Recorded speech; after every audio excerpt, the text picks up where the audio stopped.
జిల్లా boxing association వారి ఆధ్వర్యంలో పిఠాపురం ఆర్ఆర్బీహెచ్ఆర్ ప్రభుత్వ జూనియర్ కళాశాలలో జరిగిన జిల్లా స్థాయి junior boys and girls boxing పోటీల్లో రాష్ట్ర స్థాయి బాక్సింగ్ పోటీలకు 12 మంది ఎంపికవడం జరిగిందని కాకినాడ జిల్లా boxing association organising secretary P Lakshmanarao తెలిపారు. ఈ సందర్భంగా వారు మాట్లాడుతూ ఈ పోటీలకు కాకినాడ జిల్లా నలుమూలల నుండి 45 మంది బాక్సర్లు పాల్గొన్నారని, స్వర్ణ పతకాలు సాధించిన విజేతలు బాలికల విభాగం నుండి 50 కేజీల విభాగంలో మహాలక్ష్మి పిఠాపురం, 54 కేజీల విభాగంలో ఎల్ రిషిక కాకినాడ, 57 కేజీల విభాగంలో కె హర్షిని పిఠాపురం, 60 కేజీల విభాగంలో సిహెచ్ శ్వేతాంశిక కాకినాడ, 63 కేజీల విభాగంలో ఎల్ లాస్య కాకినాడ, 80 కేజీలు పైబడిన విభాగంలో జె ఐశ్వర్య సూర్యదీపిక పిఠాపురం, బాలూరు విభాగంలో స్వర్ణ పతకాలు సాధించిన విజేత 46 కేజీల విభాగంలో పి నాని పిఠాపురం, 48 కేజీల విభాగంలో డి రాహుల్ కాకినాడ, 57 కేజీల విభాగంలో జె గౌతమ్ కాకినాడ, 75 కేజీల విభాగంలో జె రాఘవేంద్ర అరుణ్ పిఠాపురం,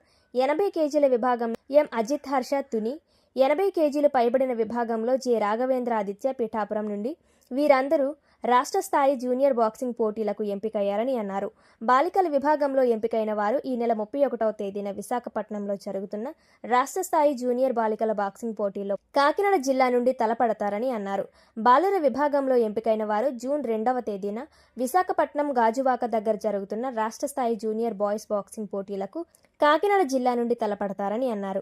ఈ జిల్లా స్థాయి బాక్సింగ్ పోటీలను పిఠాపురం ఆర్ఆర్బీహెచ్ఆర్ ప్రభుత్వ జూనియర్ కళాశాల ప్రిన్సిపల్ వి కేశవరావు, కళాశాల senior assistant P Suresh, Ramana, Chinnabbayi, Andhra Pradesh Olympic association మాజీ ఉపాధ్యక్షులు కె పద్మనాభం ప్రారంభించి అనంతరం బహుమతుల ప్రదానం చేశారు.